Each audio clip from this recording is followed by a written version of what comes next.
Good day, everyone. My name is Heritage.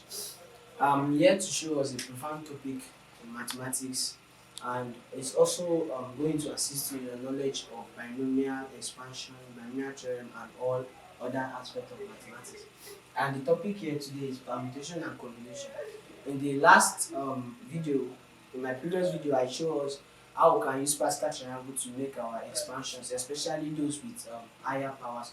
So today I'll be showing us permutation and combination, and both your Pascal triangle, permutation and combination are in a bit, or they are working in accordance for you to have a in-depth knowledge of binomial expansion. So today I'll be starting with permutation. What's permutation all about? Permutation is all about you knowing the total number of ways or the total number of times and a number or a figure or an alphabet can be arranged or can be expressed. So one significant thing about these two topics is that both of them are calculated in ways, that is their unit is in ways. So now when you talk of permutation, permutation is all about arrangement. That's what differentiates permutation and combination. Permutation deals with arrangement, while combination deals with selection. So permutation deals with arrangement and combination deals with selection. In other words, whenever you see the word arrangement, that means they are referring to permutation. And whenever you see the word selection, that means they are referring to what? Combination. Meanwhile, other synonyms of these words can be used. That is, you can use a synonyms of arrangement, for example, put to order, coordinate, organize. So when you are able to term the meaning of the word used to arrangement, that means they are referring to permutation. And when you are able to term the meaning of the word used to selection, that means they are referring to combination. In other words, synonyms of selection can be pick, choose. Are you getting it? So now, because that's the significant difference between the two, most of the questions they normally ask, or as far as this topic is concerned, is that they will ask you and they will not differentiate whether it's permutation or it's combination. So you'll be the one to choose, or you'll be the one to differentiate the question. So whenever you hear the word arrangement, they are dealing with permutation. When you hear selection, they are dealing with combination. So what is the formula? Remember I told us that both of them are calculated in ways. Their unit is ways. So whenever you finish the solving questions on them, you get your final answer, the unit will be in ways. So how do you solve questions on arrangement? Arrangement as a formula is denoted with the word permutation is denoted with the word n permutation r, while combination is denoted with the word n combination r, where my n is equals to number and my r is my ratio.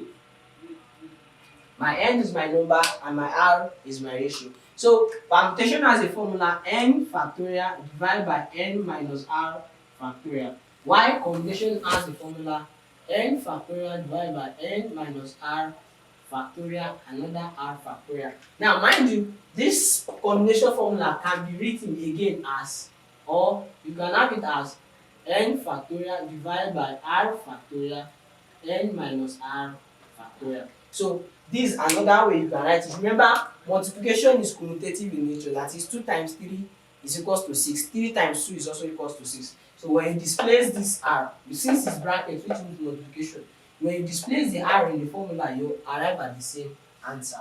So this is the formula for permutation and this is the formula for combination. Another thing I want to explain to us before I start solving questions on them is the word factorial. Factorial basically means the multiplication of disintegrated numbers.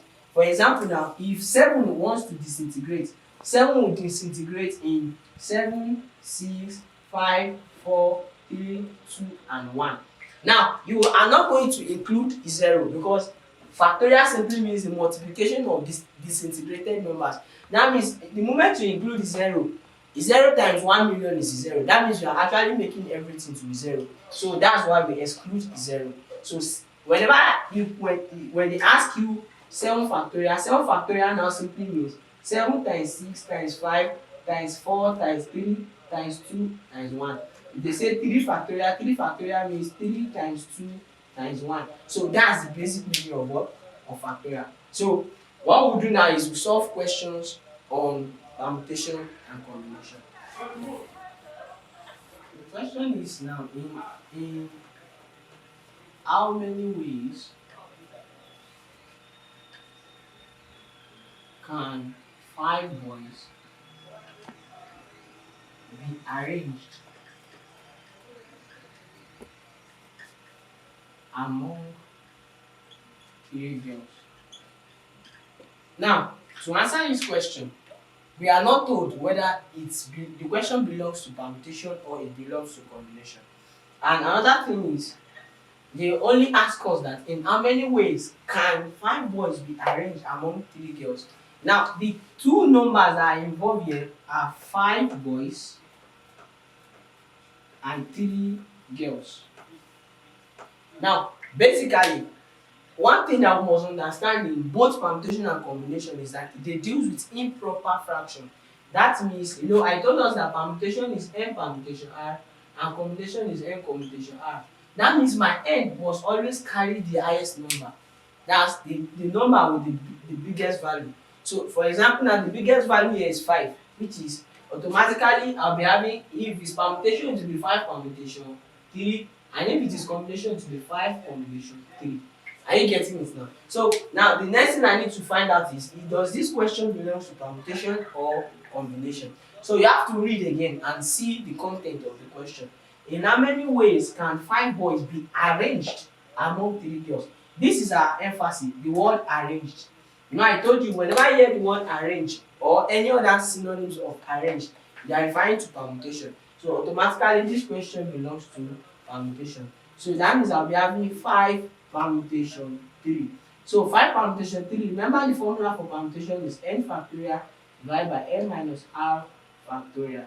That means I'll be having 5 factorial divided by 5 minus 3 factorial. So here I'll be having 5 times 4 times 3 times 2 times 1 divided by, and I'll be having 5 minus 3 giving me 12, so I'll be having 2 times 1. So 2 times 1 will cancel 2 times 1. I'm left with 5 times 4, 20. 20 times 3, that's 60. So I'm having 60 ways as my final answer. So the final answer to this question is what? 60 ways. So 5 boys and 3 girls can be arranged in 60 ways. So I'll solve another question relating to combination.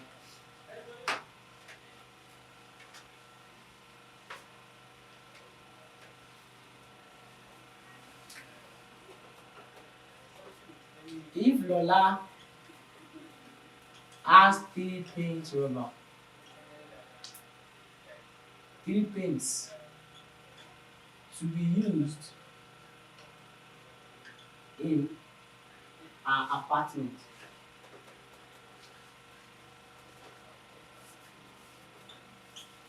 Lola chooses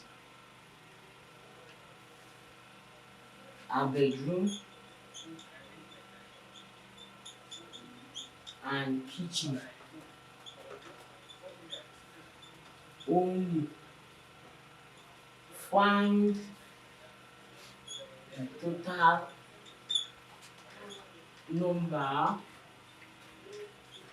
of ways at which the painting can be done. So now this is another question. If Lola has 3 paints to be used in her apartment, Lola chooses her bedroom and kitchen only. Find the total number of ways at which the painting can be done. One thing is that so far it is called an apartment. We know an apartment is made up of many segments. You have the toilet, bedroom, and the likes. So now if she chooses her bedroom and the kitchen only, that means she made a selection, choosing. Automatically the question belongs to what? Combination, because she actually choose. So what are the numbers we have here? We have 3 paints and also chooses her bedroom and kitchen only. Then we have 2. That's one is bedroom, the other one is kitchen. So, and since I told us that both permutation and combination works with improper fraction, so automatically I'm having 3 combination 2. So, and my formula is n factorial divided by n minus r factorial, another r factorial. That means I'll be having 3 times 2 times 1, which is my 3 factorial, divided by 3 minus 2 factorial 2 factorial. This will give me 3 times 2 times 1 divided by 3 minus 2, that's 1. I'm having 1 multiplied by 2 factorial is 2 times 1. 2 times 1 will cancel 2 times 1. 1 in 3, that's 3. So automatically I'll be having 3 ways. So the arrangement can be done in 3 good ways. So my final answer here is what? 3 ways. So this is how permutation and combination works. So they are majorly used to get the total number of ways at which a word can be arranged. The last example as far as this topic is concerned is the numbering example. For example, now I can be asked that in how many ways can the word mathematics